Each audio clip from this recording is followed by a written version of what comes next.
Hi guys! So for today, ang discussion naman natin is about analysis of structures. So for this specific subject sa statics, so more on analysis lang muna tayo ng mga determinate structures. So yung mga indeterminate structures natin is sa theory of structures nyo na siya ma-encounter, no? Kasi yung analysis kasi ng determinate structures is yun, solvable siya using yung mga available equations of equilibrium, wherein sa indeterminate structures, so kailangan na natin ng mga additional relationship like yung deflection.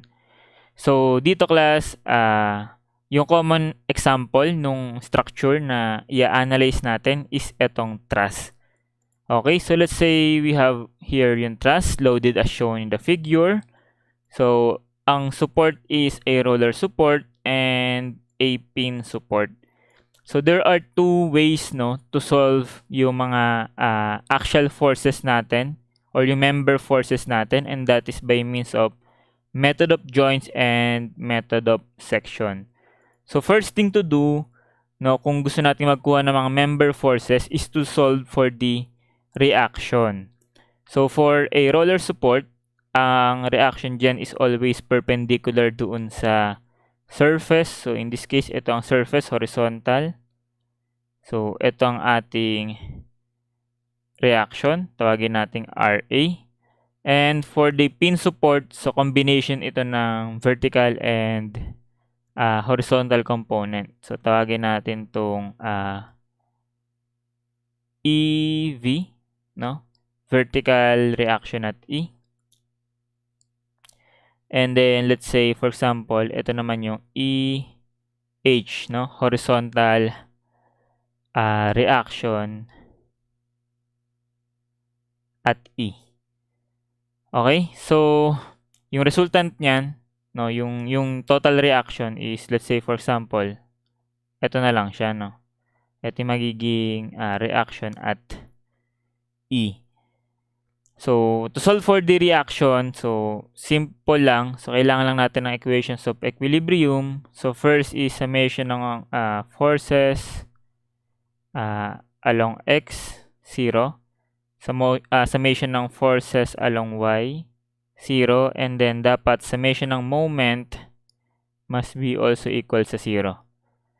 Okay? So yun lang naman class yung ating working equation para unang masolve yung mga reactive forces. So once we have yung reaction, so we can now use itong two methods, pangkuha ng member forces. So when we say method of joints, di ang mangyari, mag-a-analyze lang tayo ng joint, So consider a joint and then analyze yung members connected sa joint na yun. So let's say for example, we are analyzing joint A. So kung titingnan natin dito class yung joint A sa figure, so yung connecting members doon ay yung member AB, member AG, and also nandoon din yung reaction at A. So sa joint na to, kailangan lang nating i-drawing yon, yung mga direction ng forces, kung tension or compression, and also yung mga reaction. So ito yung RA, So dito, ito yung papuntang B.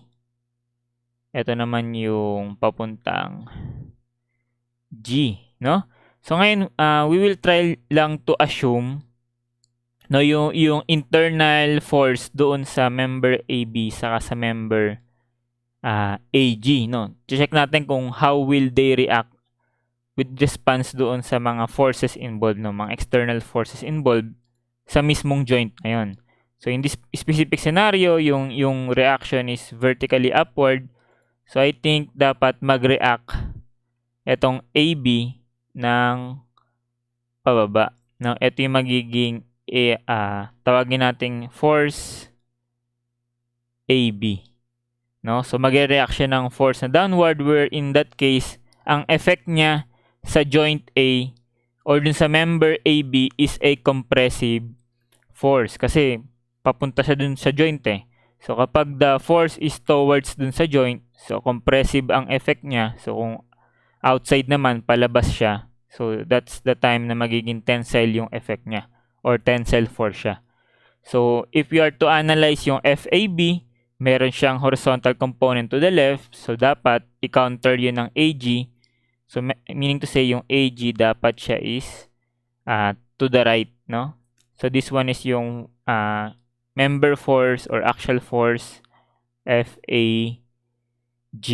So, in that case, away naman siya dun sa joint. So, tensile naman yung effect niya. So, mahalaga kasi malaman kung compression or tension. So, later on kasi sa topic na sa strength of materials, so, may times kasi na mahalagang alamin no, kung tensile stress or compressive stress yung nangyayari dun sa ating member. Okay, so with regards to that, kung hindi mo naman sure kung ano yung direction, so okay lang. So, pwede mong i-practice yung assume mo lahat ng forces, tensile, okay lang naman yon. Kasi later on sa solution, lalabas naman siya kung correct or hindi. So, kung magiging negative yung sagot mo, therefore, wrong direction lang naman yon. So, anong gagawin class kapag napalabas mo na yung mga forces involved? E di i-apply na ang equations of equilibrium. So, in that case, ang pwede dyan is yung summation ng forces along x, 0, and then summation ng forces along y, 0. So, ang discard dito class sa method of joints as much as possible, gusto natin yung joint to be analyzed is yung joint na meron lang dalawang unknowns. Kasi, meron lang tayong dalawang available equation. So, just like this one, two unknowns lang, FAB and FAG. So, there are joints kasi na maraming unknowns. Just like dito sa sa G. No, yung joint G, ang connecting members dyan ay AG, BG, CG, at yung FG. So, apat na unknowns yun. So, hindi kakayanin ng two equations yun. No?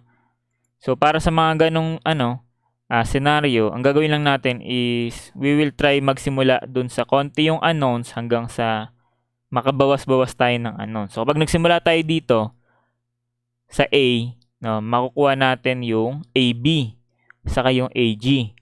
So, kung pupunta tayo dito sa B, ang unknown na lang dito is yung BG saka BC. Kasi yung AB, na-solve na natin, di ba? At joint A. So, ganun lang yung magiging procedure. Kung gusto mong isolve lahat ng member forces using method of joints. Next is yung method of section. This one naman is ginagawa kung nagmamadali ka at ayaw mong daanan lahat ng joints just to solve for yung mga member forces lalo na nandoon sa gitna na portion. So, sabi ko nga, para kasi makapag-solve ka ng mga member forces sa gitna, pagdadaanan muna, no, yung mga member forces doon sa mga dulo. Kasi yun yung method of joints. Pero kung gusto mo ang directly ma-solve yung yung mga member forces dito nang hindi na dinadaanan yung mga forces sa ibang members, so we can use and utilize method of section. So, sa method of section, magkakat lang tayo ng members. So, let's say for example, we cut member BC, CG, and FG. So, parang ito yung cutting section natin. And then, mangyayari dyan class, mag-a-analyze ka lang. Since kinat mo kasi siya, so parang technically, gusto mong ihiwalay yung left portion ng truss sa right portion. So, mag-a-analyze ka kung gusto mo ba yung left or yung right. So, nasa sa'yo yung class decision mo. So, let's say for example, we are trying to analyze the left portion. Okay, tawagin natin tong cutting section AA. So, kung i-reflect natin yan, ay hindi pala yun yung ginamit ko, no? So, ang ginamit ko pala is what? So, burahin ko lang.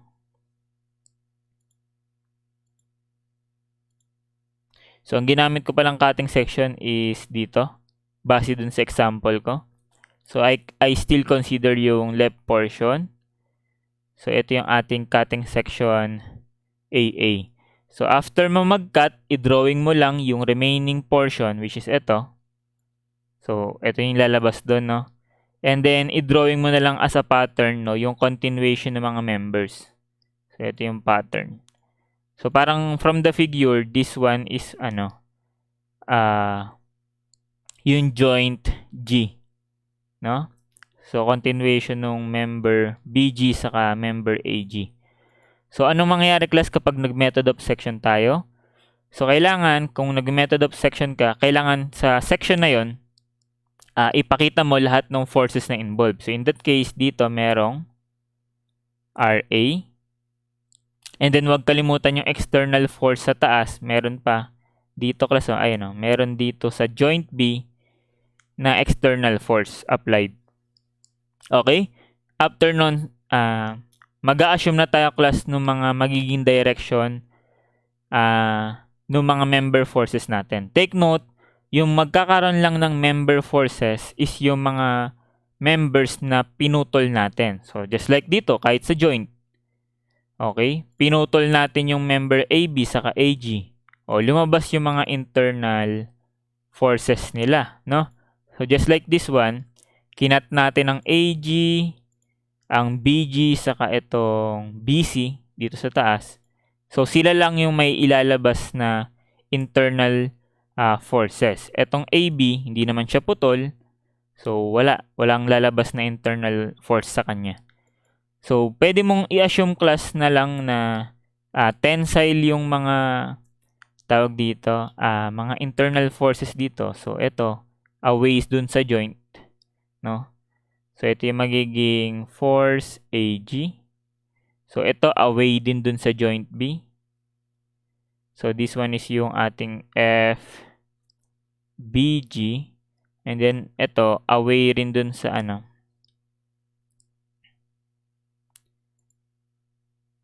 away rin dun siya sa member or sa joint B. So, this one is yung force BC.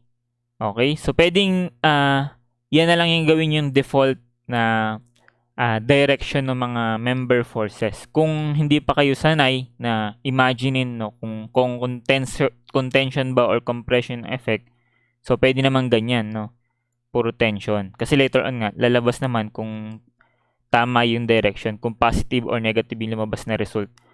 So, kung mapalabas natin yung mga internal forces, now we will apply yung mga equations of equilibrium natin, which are summation ng forces along x equals 0, summation ng forces along y equal to 0, or yung summation ng moment, no, equals 0.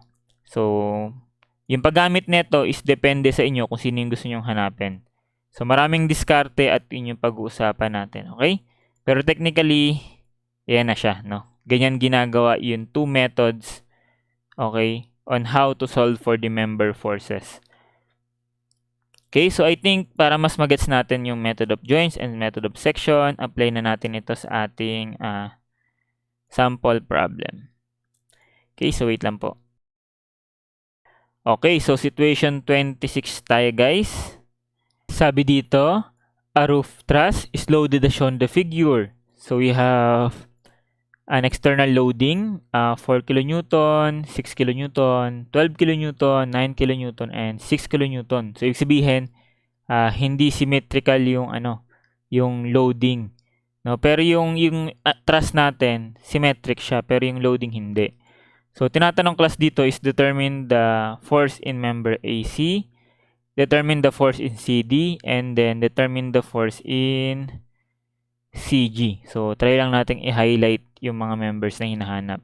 So, ito yon, AH, CD, and then CG. So, magkakahiwalay sila, no? So, pwede nating utilize any methods na napag-usapan natin kanina.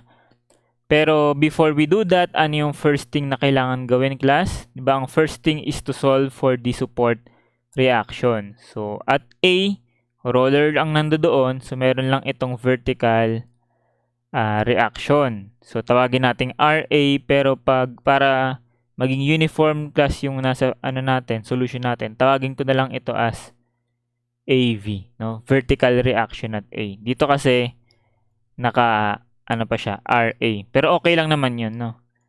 Kasi yung reaction at A is yun na rin yung vertical component ng reaction at A. So, dito kasi may RA pa eh. Diba? Hiniwalay natin by components. Okay, so anyways, dito sa E, pin support. So, merong vertical component na EV and then horizontal component, let's say pa ganyan, na EH. So to solve for the support reaction, we use yung equations of equilibrium. So first, we take summation ng forces along x equals 0. So considering forces to the right to be positive. So let's say ito yung ating mga direction. Ito yung x, ito yung y. So from the figure, wala naman tayong horizontal forces. So we can say that EH is equal to 0. Okay? Next is, paano kukunin itong AV saka itong EV? Okay? So take note lang class na kapag ang support natin is roller saka pin, pin support, roller support. So they do not resist moment, no? So wala silang resistance sa moment. So therefore, tawag dito, support or moment reaction, no? Yung moment reaction at A and moment reaction at E is equal to 0, no? So wala silang ipoprovide na moment resistance. So sa mga fixed-ended na support kasi, so meron na silang moment reaction, no? May masosolve tayong moment reaction. So para sa pin and roller support, wala. So how can we solve for AB and EV?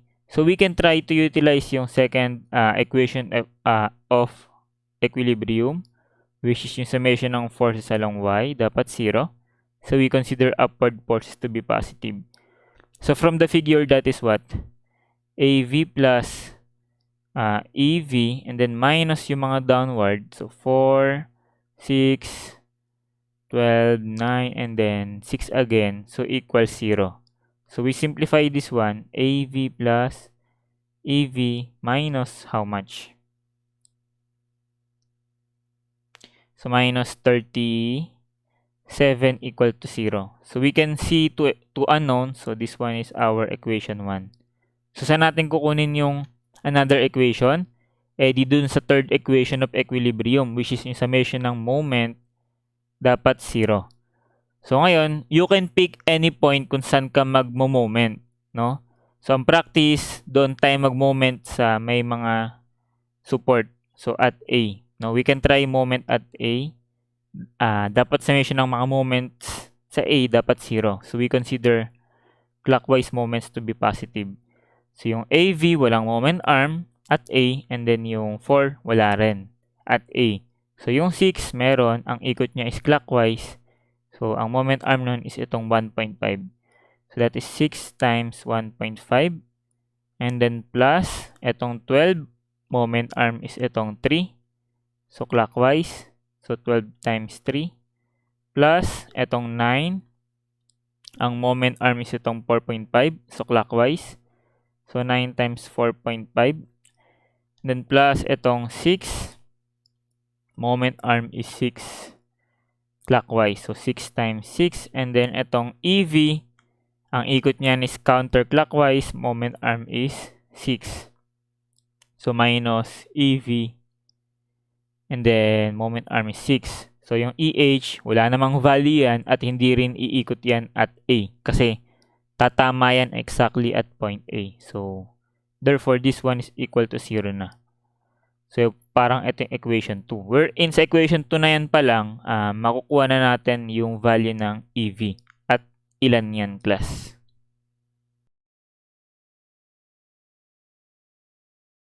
So, sagot is 20.25. And then, that is in kilonewtons. No, so kung meron tayong value niyan, we can use equation 1 to solve for the AB. Pero, class, ang practice ko dito, kung ako nagsosolve neto, hindi ko actually ginagamit itong summation of forces along y equals 0 to solve for the missing reaction.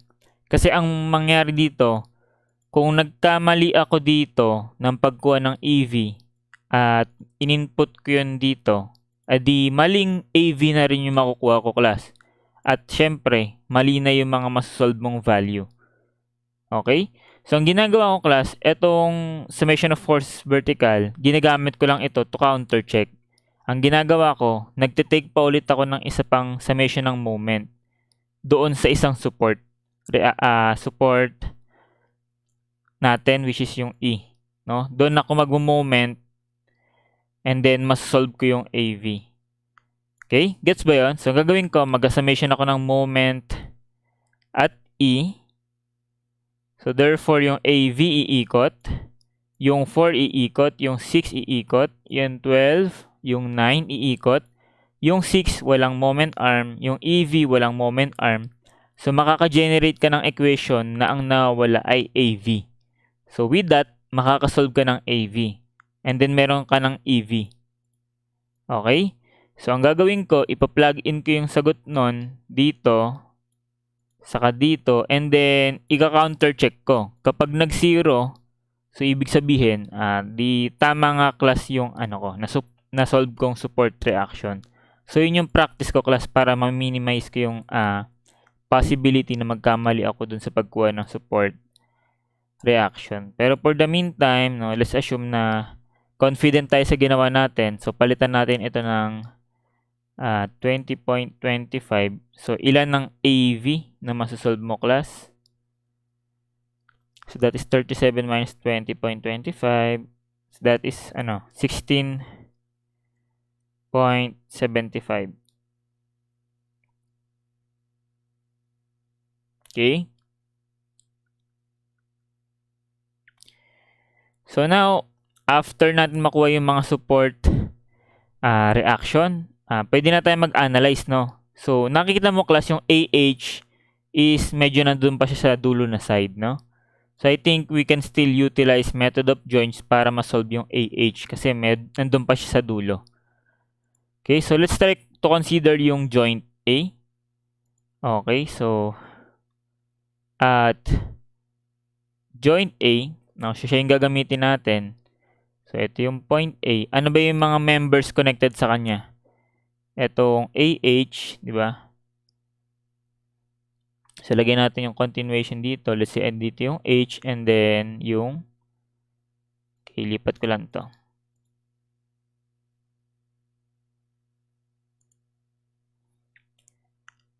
Okay, ito yung A and then meron pang connected member na AB. So, let's say, ito yung continuation. Ito yung B. So, ngayon, magkakalimutan class yung mga forces acting at that joint. So, we have yung support reaction AV na 16.75 and don't forget yung external loading natin na 4 kilonewtons.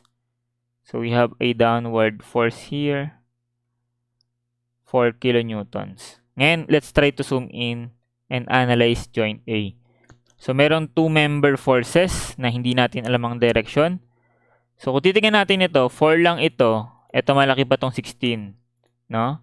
So, ibig sabihin, kailangan natin ng katulong na pababa para mag-equilibrium. So, I think yung AH must be a downward force na ganyan. Kaya tawagin natin yan as FAH. So, ibig sabihin, dahil siya is pointing towards sa joint A, so therefore, compressive, no? Compressive ang effect niya. So, dahil lang horizontal component niya is to the left, so dapat i-counter yun ng to the right. So, therefore, itong AB must be a force to the right or a tensile force. So, ito yung FAB. No? Palayo siya dun sa joint A. So, tensile force siya. Pero hindi naman siya hinahanap, di ba? So, focus na lang tayo dito sa FAH at paano makukuha yan? Di by summation ng forces vertical, no? Dapat 0. So, by summation ng forces along Y, equals 0, considering upward forces to be positive. So, we have 16.75 positive minus yung downward na 4 and then yung vertical component ng FAH. So, FAH, nasan yung component niyan? So, try natin tignan yung triangle para makita yung slope. So, considering this triangle, class, ito, saka ito. So, para siyang 1:1.5, no? So, ang triangle na i-create natin dito is Ito, 1 ang vertical, 1.5 ang horizontal, ilan ang hypotenuse? So this one is square root of 13 all over 2. Okay, so para makuha natin yung vertical component. So nasa na yan? No, so ito na. So minus FAH, yung vertical component is yung vertical side na 1 over yung hypotenuse, square root of 13 all over 2. So equals 0. So with that, masolve na natin yung FAH and how much is that?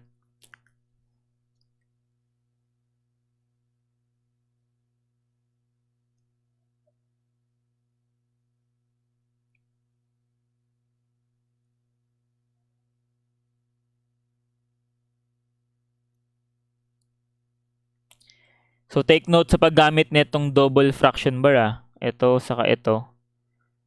So kung nakikita mo, mas malaki itong 1 over. No? Ito malaki to. Ito yung malaking fraction bar. Okay, so ang sagot dito class is 22.985 or 99. And then the unit is kilo newtons. And then from the figure, di ba, sabi natin compression siya. So therefore compression. Ang nakuha rin naman natin sagot is positive values. Therefore correct assumption tayo ng direction. So ito yung magiging sagot natin for FAH. Now before we proceed sa mga susunod, so let's check kung tama tayo. So yun, correct naman. So letter B, 22.99 compression, so correct. Okay? So I hope that's clear. Ay, hindi ko pala nalagay dito, no? At joint A. Yan. So, next is CD. Ito yung CD, no? So, medyo nasa gitna siyang member. So, we can solve for CD. Siguro, kung mag-i-start ako dito sa joint E, and then, solve ko yung dito sa member DE, kukunin ko yung member force, and then, analyze ko tong joint D. Okay, masasolve ko na yung CD. Pero ako kasi class, gusto ko directly masolve na siya. So, let's try na lang to utilize yung method of section, no? So, kung gusto nating mahanap yung CD, required na putulin natin yung member CD. So, ganito yung magiging putol natin class. Ang requirement pala class, as much as possible, tatlong members lang yung pwede nating putulin. Bakit tatlo lang? Kasi tatlo lang yung available equation natin, di ba? Summation ng force along x, along y, saka summation ng moment. So, tatlong equation lang. So, tatlong members lang yung pwedeng maging unknown. Okay, so as much as possible, 3 members lang yung pwede nating putulin. So, kung puputulin ko tong C, so I think ganito yung magiging magandang cutting section, vertical. And then, consider ko na lang yung right since mas konti yung mga forces doon sa right portion. So, let's say, call natin to as section AA. So, itatry lang natin i-drawing ang section AA na yan. So, at section AA. So, drawing natin. So, memorize natin to. 9, 6, and then, pag ganun. Okay, so I think ganito yung lalabas.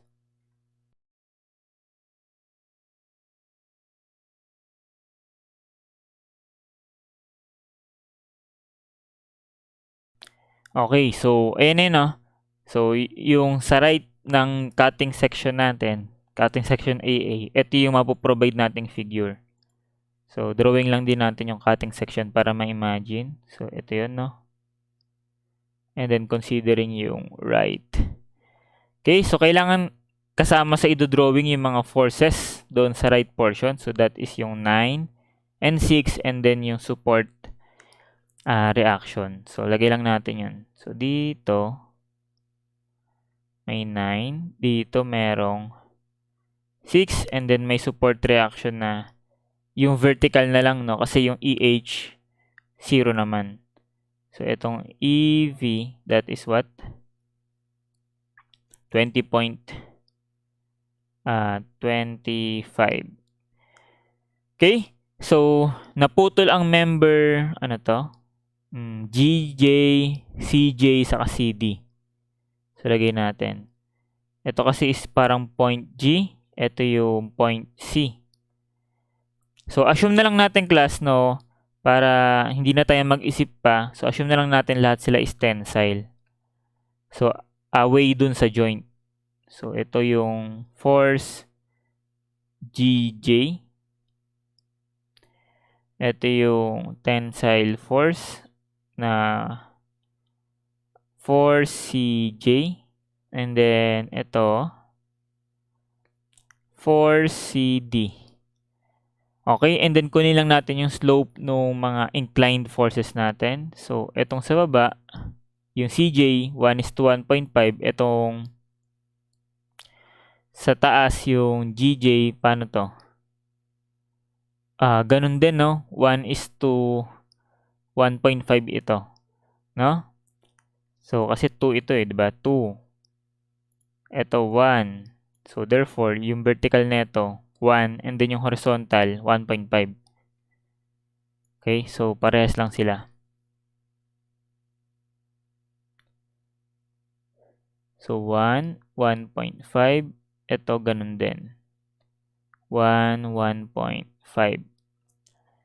Okay? So, ayun guys, kailangan lang dito medyo patience sa pag-solve. So, di ba ang goal natin, medyo wala naman tayong pakialam dito eh. Force GJ, saka force CJ.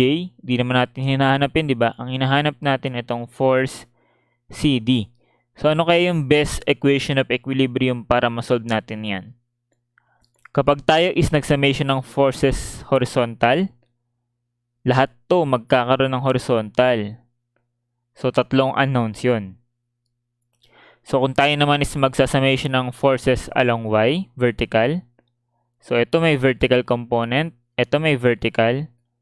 Si CD rather is wala. So, hindi natin siya masasolve.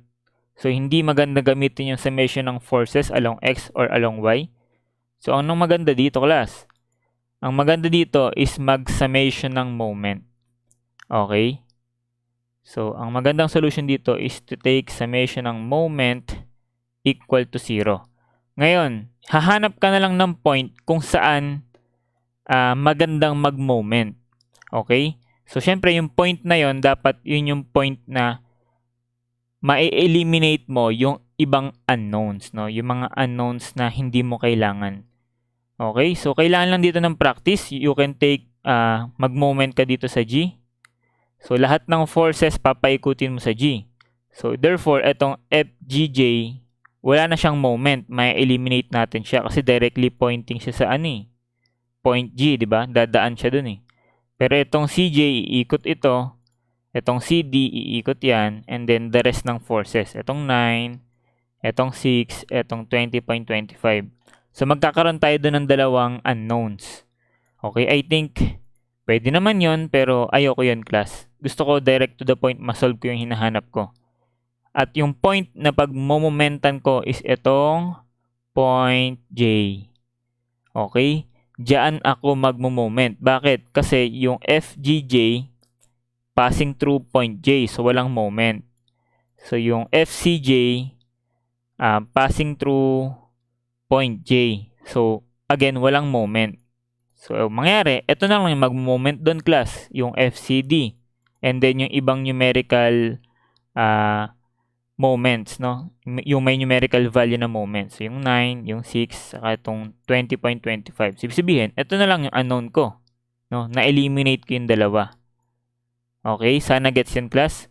So, mag-moment ako at J. So, consider ko clockwise moments to be positive.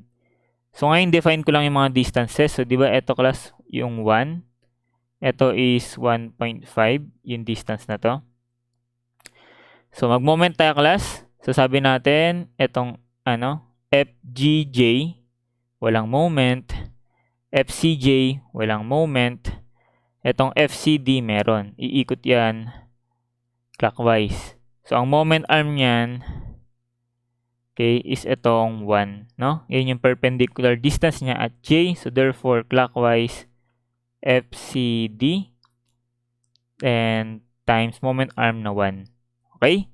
Then yung 9, wala ring moment yan kasi directly pointing sa joint J. Next is itong 6.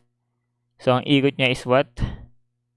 Clockwise, no? Ang distance niya is what? Itong 1.5 from J, di ba? Yun yung perpendicular distance niya, 1.5. So, therefore, plus 6 times 1.5. And then, itong EV, so ang ikot niya is counter. So, negative. So, negative yun, 20.25. Yung moment arm niyan, same lang na 1.5. Okay, so I think na moment na natin lahat ng forces involved. So, equate now to 0. Therefore, we can directly solve for FCD. And then, machi-check natin dyan kung tama yung assumption natin na tensile force si FCD. Okay? So, ilan ang sagot dyan, guys?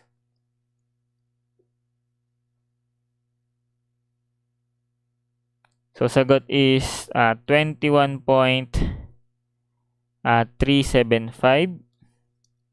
na positive. So, therefore, tama yung ating assumption na tensile force siya.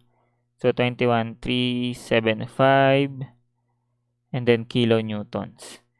So, with that, I know. So, kahit tatlo pa yung unknowns dyan, edi na-maximize natin yung paggamit ng method of section, no? Basta maghahanap ka lang ng point kung saan ka mag-moment na ma-eliminate mo as much as possible yung ibang unknowns. Okay? So, yun yung sagot. And then, this one is tension. No? So, let us check kung tama ang nakuha nating sagot bago tayo mag-proceed sa final question. Okay, so correct. So, 21.375. Okay? So, sana okay tayo dyan, guys. So, lastly, we are asked to solve for the force in member CG. So, yung member CG is nasa gitna siya. So, I think medyo siya yung matrabahong kunin. So, kung ang titingnan natin, class, is itong joint C. Ilang forces yung dyan involved? Itong BC, itong CD, itong CJ, itong CH, pati yung CG. So, 5 forces yon, class. 5 unknowns. Nasolve naman na natin tong isa eh. Yung CD, di ba? Itong CJ, masasolve mo rin naman yan. Okay? Yung CJ, masasolve mo rin naman yan. Yun nga lang, sasolve mo pa tong iba. So, hindi practical na gamitin si joint G, si joint C rather, sa method of joints. So, I think, eto na lang gamitin natin, no? Using method of joints, use joint G. So, para tatlong member force lang yung nawawala. Okay? So, try lang natin i-drawing yan. So, at joint G, okay, at joint G, drawing natin siya. So, parang ganito yan, no? So, ito yung G.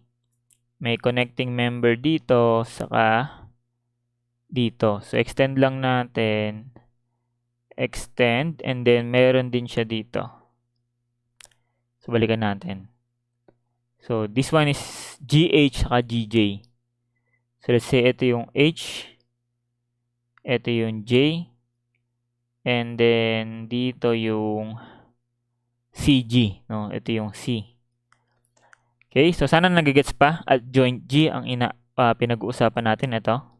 So, meron siyang external load na 12 kN downward. So, wag kakalimutan yun.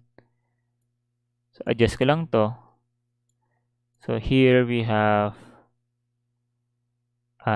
12 kN downward. Okay, so, kunin lang din natin ang slope. So, we know yung slope netong GJ and then netong HG is ganun nga rin, no? 1:1.5 kasi ito is 1. So, yung takbo dito, 1.5, di ba?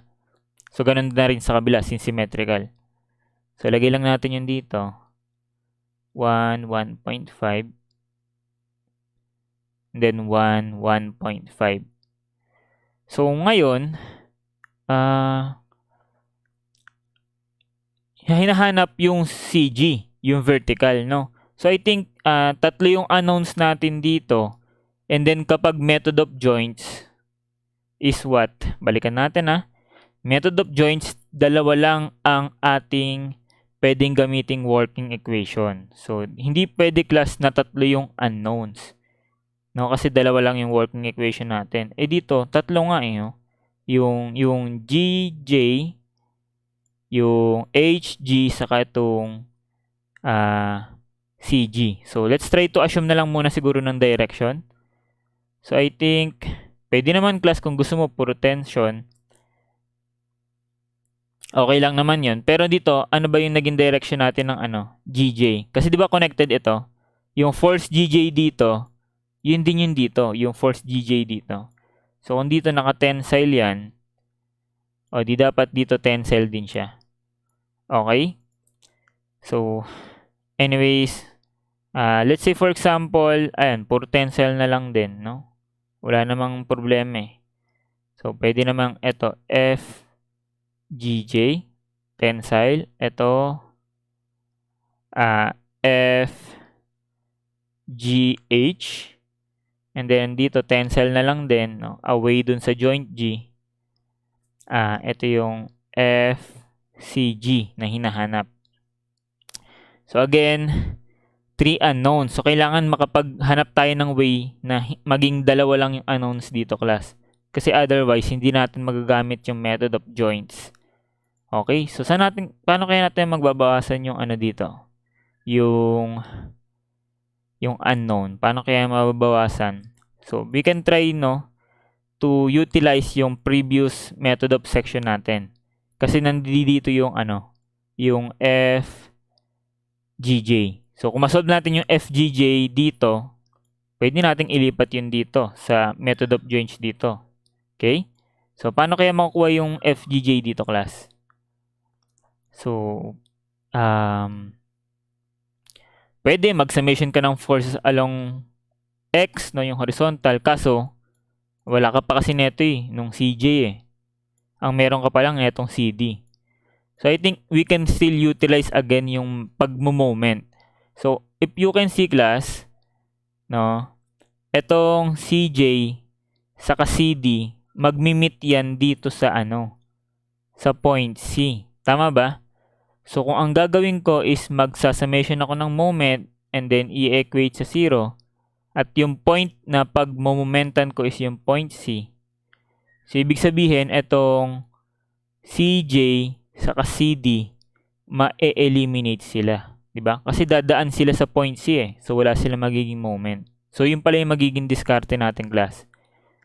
So, summation of moment at C, dapat 0. So, we consider clockwise moments to be positive.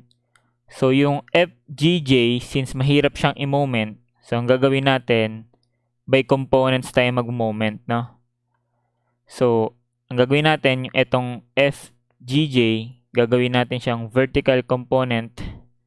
So, sana nandiyan ka pa, class. Gagawin natin siyang vertical component dito sa J, saka horizontal component sa J, Kasi nandiyan yung tail ng force natin. And yan yung point na madaling i-locate yung distance from C. So, ito yung FGJ vertical. This one is yung FGJ horizontal. So, para makuha class yung components, saan equal yon? Di dun sa total force, FGJ, and then times yung what? Yung slope. So, doon natin gagamitin to. So, di ba yung niyan, yung hypotenuse niyan is square root of 13 all over 2. So, therefore, for the vertical component, that is 1 over the hypotenuse, square root of 13 over 2. Sana okay ka pa, class. And yung horizontal component niya is, adjust lang natin siguro.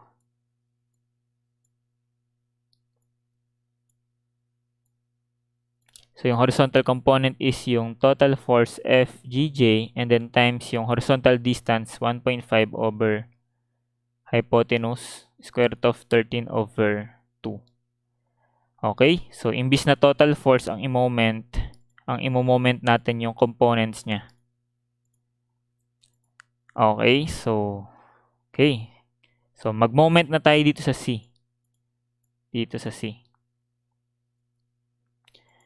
So, unahin muna natin tong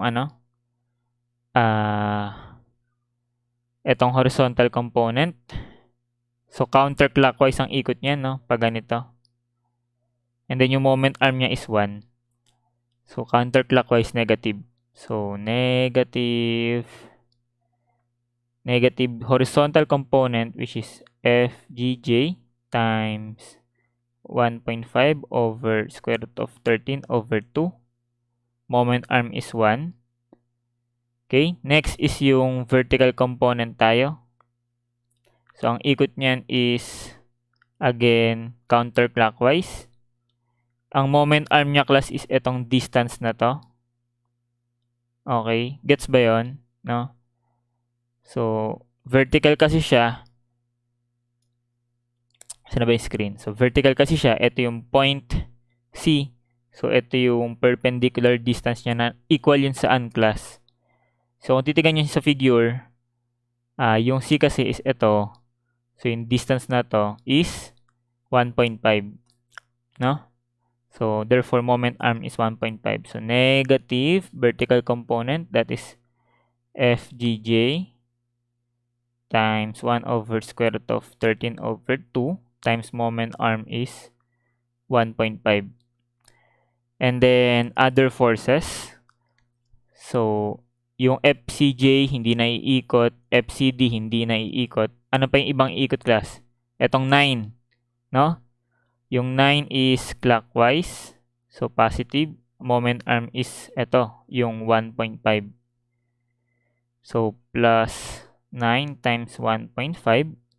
Next is itong 6. Ang moment is clockwise. Ito naman yung moment arm niya. 1.5 plus 1.5, that is 3. So, plus 6 times 3. Adjust ko lang. Okay, and then lastly, naiikot is itong vertical reaction at E, which is counter ang ikot. Moment arm is itong distance na to, which is 3. So, minus 20.25 times moment arm is 3. So, ang haba lang ng equation, pero at least, masasolve na natin yung FGJ, no? So, using that equation, FGJ now is equal to how much, class? Okay, so pakiingat lang sa pagpindot sa calculator. So, ilan po ang sagot?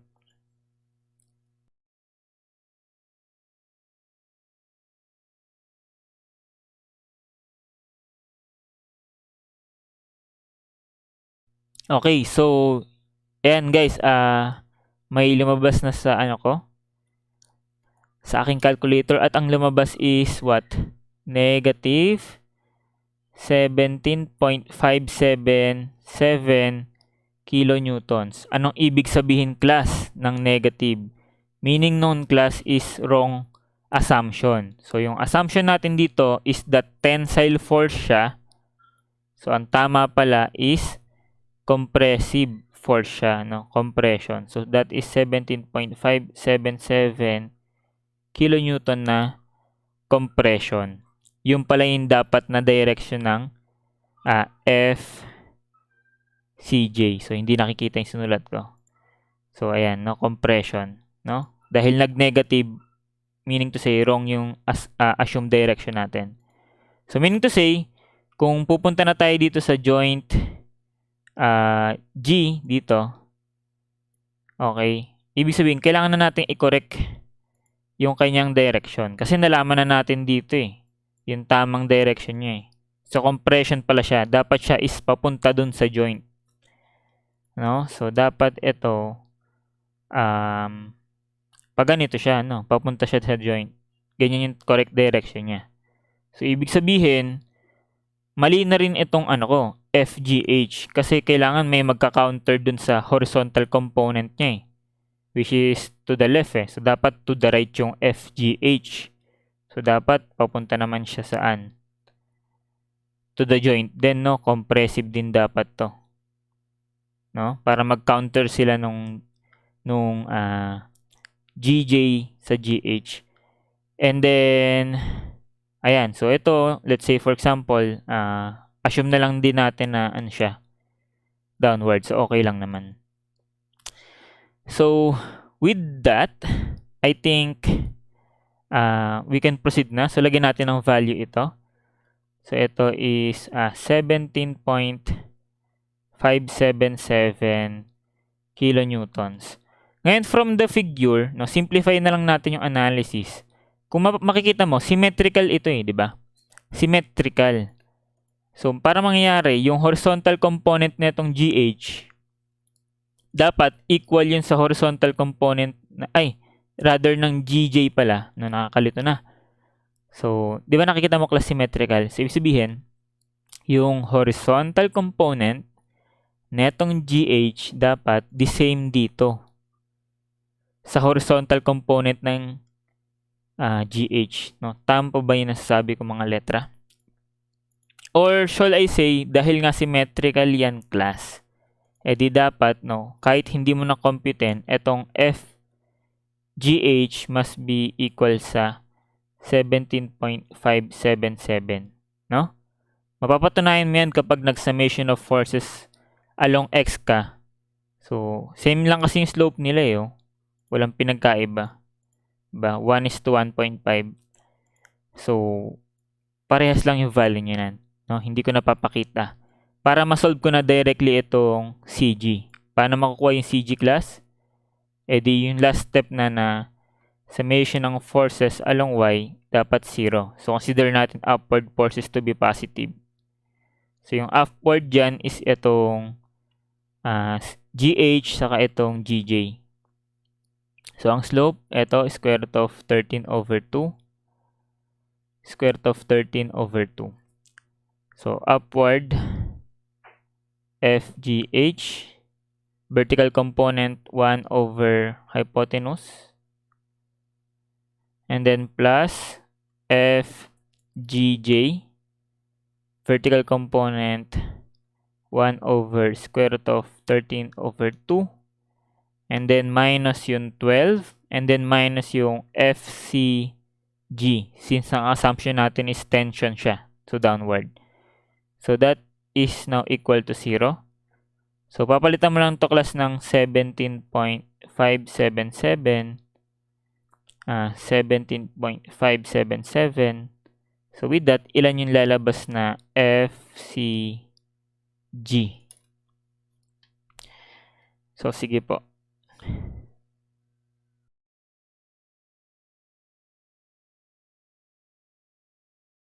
So, lumabas sa aking calculator that yung FCG now equals sa 7.50 kilonewtons. And ang lumabas class is what? A positive value. So, meaning to say, tama ang aking assumed direction na siya ay away dun sa joint G. So, therefore, tension. Okay. So, sana nakuha yun class yung pag-shortcut natin nito, no? Na equal lang sila since symmetrical.